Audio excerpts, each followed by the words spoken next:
আল্লাহ ভাস্কর্য বিরোধী আন্দোলন এটা তাওহীদ এবং শিরকের আন্দোলন, শিরকের সংঘাত ছিল। যে মামনুল হক আবারও রাজপথে নামবে কিনা আপনাদের উদ্দেশ্যে আমি পরিষ্কারভাবে বলতে চাই, মামনুল হক গতকালকে জামিনে মুক্তি পেয়েছে। আসসালামু আলাইকুম ভিউয়ার্স, দেশ ও দেশের বাহির থেকে যারা আমার ভিডিওটি প্লে করেছেন জানাচ্ছি আন্তরিক শুভেচ্ছা ও অভিনন্দন। আশা করি সবাই ভালো আছেন, সুস্থ আছেন, আলহামদুলিল্লাহ। তো ভিউয়ার্স, দীর্ঘদিন কারাবরণ করার পর গতকাল জামিনে মুক্তি পেয়েছেন আল্লামা মামুনুল হক সাহেব। মুক্তি পাওয়ার পরপরই বাইতুল মোকাররমে বক্তব্য সহ রাস্তা বিভিন্ন জায়গায় আন্দোলন সংগ্রাম নিয়ে তিনি ব্যস্ত। মূল কথা, হঠাৎ করে তিনি কারাভোগ করার পর বাহিরে এসেই যদি এই ধরনের রাজনৈতিক প্রেক্ষাপটে আবারও জড়িয়ে যায়, আমার প্রশ্ন হলো যে এই সরকার কি তাকে আবারও ছাড় দিতে পারে? এ সম্পর্কে আরও বিশদ কিছু ধারণা নেব এই রিপোর্টে। ভিডিওতে যাওয়ার আগে ছোট্ট রিকোয়েস্ট করব, যারা এখনও চ্যানেলটি সাবস্ক্রাইব করেননি, নিয়মিত দেশের সকল আপডেট সবার আগে জানতে অবশ্যই চ্যানেলটি সাবস্ক্রাইব করে পাশে রাখবেন। ভিউয়ার্স, আসুন স্ক্রিনে। আল্লাহ ভাস্কর্য বিরোধী আন্দোলন এটা তাওহীদ এবং শিরকের আন্দোলন, শিরকের সংঘাত ছিল। ভাস্কর্যের পক্ষে যারা ছিলেন তারা শিরকের পক্ষে ছিলেন, ভাস্কর্যের বিপক্ষে যারা ছিলেন তারা তাওহীদের ঝান্ডা সমুন্নত করেন।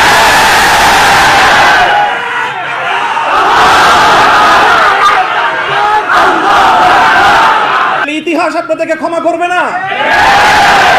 ভাস্কর্য নামে জাতীয় পর্যায়ে মূর্তি তৈরি হবে কি হবে না এই বিষয়ে যখন বিতর্ক, তখন আপনারা সেই বিতর্কের মঞ্চে ডিজিটাল ছবি তোলাটা কতটা বড় অপরাধ, কতটা বড় অন্যায়, কত বড় গুনাহ, সেই মাসলা নিয়ে আসলেন।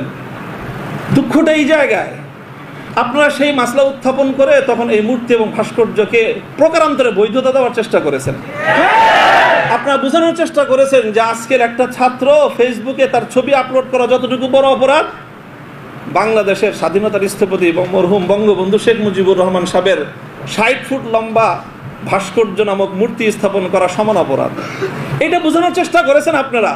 আবারও বলছি, ভাস্কর্যের পক্ষ বিপক্ষের এই লড়াইকে একজন মরহুম মুসলিম নেতা মরহুম বঙ্গবন্ধু শেখ মুজিবুর রহমান সাহেবের ব্যক্তিত্বকে মাঝখানে এনে বিষয়টাকে ভিন্ন রং দেওয়ার চেষ্টা করা হয়েছিল। আমরা তখনও বলেছি, আজও বলি, ভবিষ্যতেও বলবো, ভাস্কর্য এটা বঙ্গবন্ধু শেখ মুজিবুর রহমান সাহেবের, শহীদ প্রেসিডেন্ট জিয়াউর রহমান সাহেবের, সেটার আমরা কোনো পার্থক্য করি নাই। আমি এই কথাও বলেছি, ভাস্কর্য যদি স্বয়ং আমাদের মুসলিম জাতির পিতা খলিল ইব্রাহিম আলাইহিস সালামের হয়, তাহলে সেই ভাস্কর্যের সাথে কি আচরণ করতে হয় মুহাম্মদুর রাসূলুল্লাহ শিখিয়ে দিয়ে গেছেন। আল্লাহ রাসূল সাল্লাল্লাহু আলাইহি ওয়াসাল্লাম মক্কা বিজয়ের দিন বাইতুল্লাহ থেকে যেই মূর্তিগুলো বের করেছিলেন, যেই ভাস্কর্যগুলো বের করেছিলেন, তার মধ্যে তো একটা ছিল ইব্রাহিম আলাইহিস সালামের মূর্তি। কি বলেছিলেন? কাতালাহুমুল্লাহ, আল্লাহ পাক এই মক্কাবাসীদেরকে ধ্বংস করুক, তারা খলিল ইব্রাহিম আলাইহিস সালাতু ওয়াস সালামের মূর্তি তৈরি করেছে।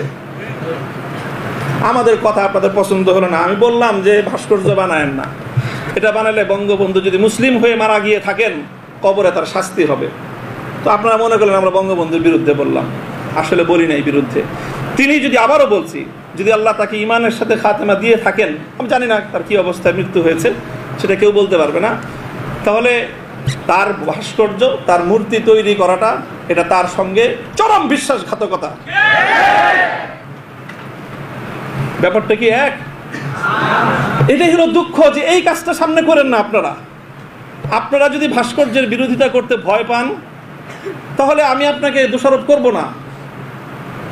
তবে ভাস্কর্য নামক এই সকল শিরকি সংস্কৃতির বিরুদ্ধে যারা কথা বলবে, তাদের প্রতিপক্ষ হয়ে মাঠে গিয়ে এই ধরনের বিতর্কিত মাসলা উত্থাপন করে জালিমের এবং যারা মূর্তি পূজারীদের দোসর, তাদের অবস্থানকে সংহত করবেন। আমি জানি না, যদি বুঝে করে থাকেন, গফরাল্লাহু লাকুম, আল্লাহ আপনাদেরকে মাফ করুক। আপনারা যদি বুঝে শুনে করে থাকেন, আখাফু আলাইকুমুশ শিরক, আখাফু আলাইকুমুশ শিরক, না বুঝে করে থাকেন, সেটাই আমার ধারণা যে আপনারা অনেক বড় বড় আলেম, রাজনৈতিক প্রজ্ঞা আপনাদের কিছুটা ঘাটতি থেকে থাকতে পারে এই ক্ষেত্রে অন্তত। কাজেই এই জায়গাটায় বিলম্ব হলো আপনারা কথা বলেন, বিলম্ব হলেও কথা বলেন, ইতিহাস আপনাদেরকে ক্ষমা করবে না। মনে রেখেন না যে আমরা হেফাজতে ইসলামের কিছু নওজওয়ান আলেম এবার যেটা করছে, সরকার একটা ভালো বুদ্ধির কাজ করছে, আগের বার থেকে, আগের অতীত থেকে তারা শিক্ষা নিছে। তো শাইখুল হাদিসের মতো, মুফতি আমিনী সাহেবদের মতো বৃদ্ধ মানুষদেরকে মানে তারা আটকায় জাতির কাছে তারা একটা বিশেষ মানে বড় ধরনের একটা মানে আসামির কাঠগড়ায় দাঁড়া গেছিল। এবার তারা আমাদের মুরব্বীদেরকে কারো গায়ে স্পর্শ করে নাই, শুরুই করছে মামুনুল হক থেকে, যে এদের হাত পাওগুলি সব ভাঙিয়ে দাও, তাইলে এই বুড়া মাথা যেগুলো আছে সেগুলো আর কি করবে, এই পলিসি নিছেন। তো কাজেই যেটা করেছেন সেটা হলো, আবারও বলছি যে এই ধরনের যখন তাওহীদ এবং শিরকের লড়াই হয়ে দাঁড়াবে, সর্বশেষ কথা হলো এই, খলিল ইব্রাহিম আলাইহিস সালাতু ওয়াস সালামকে যখন এই মূর্তি বিরোধী আন্দোলনের, মূর্তি বিরোধী কার্যক্রমের পরিণামে নমরুদ কি করেছিল? অগ্নিকুণ্ডে নিক্ষেপ করেছিল। এটা তো সবাই জানি আমরা। কিন্তু অগ্নিকুণ্ডে নিক্ষেপ করাটা এটা নমরুদের প্রধান শাস্তি ছিল না। নমরুদ ইব্রাহিম আলাইহিস সালাম থেকে যে প্রতিশোধটা গ্রহণ করেছিল সেটা কিন্তু প্রধান এটা ছিল না যে ওনাকে কি করেছে? আগুনে নিক্ষেপ করেছে। আরে খলিল ইব্রাহিমকে আগুনে নিক্ষেপ করে আর কি প্রতিশোধ নিবে? যে বেটা তার প্রাণাধিক প্রিয় সুপুত্রকে আল্লাহর জন্য হাসি মুখে কোরবানি করতে চায়, তার নিজের জীবনের দাম তার কাছে আর কতটুকু? তার কি মারবে আর কি জ্বালাবে? সবচেয়ে বড় যে জঘন্য কাজটা নমরুদ করেছিল সেটা হলো ইব্রাহিম আলাইহিস সালাতু ওয়াস সালামকে অগ্নিকুণ্ডে নিক্ষেপ করার আগে ওনাকে বিবস্ত্র করে ফেলেছিল, ওনার সারা শরীর থেকে কাপড় খুলে ফেলেছিল, বাংলায় বুঝেন নাই, উলঙ্গ করেছিল। আল্লাহ পাক রব্বুল আলামিন ইব্রাহিম আলাইহিস সালামকে এর জন্য একটা পুরস্কার দিবেন। সেই পুরস্কারটা আল্লাহর নবী বলেছেন, আউয়ালু মান ইউকসা ইয়াউমাল কিয়ামাতি ইব্রাহিম খলিলুল্লাহ। ও ইব্রাহিম, মূর্তির বিরুদ্ধাচরণ করার কারণে মূর্তি পূজারীরা তোমার শরীর থেকে সম্মানের আবরুর কাপড় খুলে নিয়েছে। কিয়ামতের দিন যখন সমস্ত মানুষ বিবস্ত্র থাকবে, সর্বপ্রথম আমি তুমি ইব্রাহিম খলিলকে কাপড় পরায়ে সমস্ত মানুষের সামনে সম্মানিত করব। আমার কেন জানে মনে হয়েছে আমি একজন অপরাধী, অনেক অপরাধের শেষ নাই, আমার ভুল ত্রুটির কোনো শেষ নাই। ওই যে বললেন না, ওই যে আব্দুল বাসিদের 42টা মামলা, মামলার তো অভাব নাই। এই যে কোনো মামলায় ফাঁসি দিতে পারেন, ফাঁসি দিতে তো আর অন্য কিছু লাগে না। আদালতে দাঁড়ায় এক মহিলা আইনজীবী বলে, আরে বিচার করার জন্য এত কিছু লাগে নাকি আমাদের? এর চেয়ে কত হালকা সাক্ষ্যতে আমরা মানুষের বিচার করে ফেললাম, ওপেন আদালতে বলতেছে। স্ক্রিনে আমরা সে সম্পর্কে বিস্তারিত জানলাম। এ বিষয়ে আপনাদের মতামত কমেন্টে জানান, কেউ ভিডিওটি স্কিপ করবেন না। আল্লামা মামুনুল হকের মুক্তির পর তার সেই বানানো সন্তান আর সেই ঝর্ণা কোথায় এখন? তারা কি প্রতিবাদ বা কি ধরনের মুখ খোলাখুলি কি তারা আসলে শুরু করেছে? আসুন সেটা নিয়েও একটু বিস্তারিত রিপোর্ট জানবো এই ভয়াবহ চিত্রে। যে মামুনুল হক আবারও রাজপথে নামবে কিনা আপনাদের উদ্দেশ্যে আমি পরিষ্কারভাবে বলতে চাই, মামুনুল হক গতকালকে জামিনে মুক্তি পেয়েছেন। গতকালকে আমরা গণ অধিকার পরিষদের একটি প্রতিনিধি দল মামুনুল হকের সাথে সাক্ষাৎ করে, আমাদের গণ অধিকার পরিষদের সেই প্রতিনিধি দলটি, উনাকে আমরা ফুলের শুভেচ্ছা জানাই এবং বাংলাদেশের জাতীয় পতাকা ওনার গায়ে আমরা জুড়িয়ে দিই। সেই ছবি আপনারা সবাই দেখেছেন গণমাধ্যমে। মাওলানা মামুনুল হক সদ্য কারামুক্ত একজন সিংহ যাকে বলা যায়। মাওলানা মামুনুল হককে আমরা স্যালুট জানাই, ধন্যবাদ জানাই। মাওলানা মামুনুল হক প্রায় 3 বছরেরও অধিক জালিমের কারাগারে বন্দী ছিলেন। গতকালকে তিনি জামিনে মুক্তি লাভ করেছেন। ওনার জন্য আমরা ধন্যবাদ এবং শুভেচ্ছা জ্ঞাপন করছি।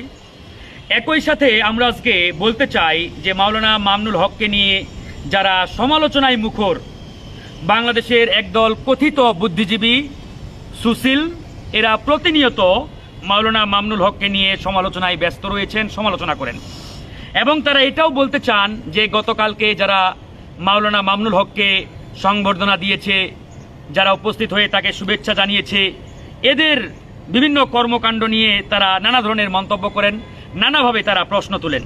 কি যে এই 3 বছর তারা কোথায় ছিল?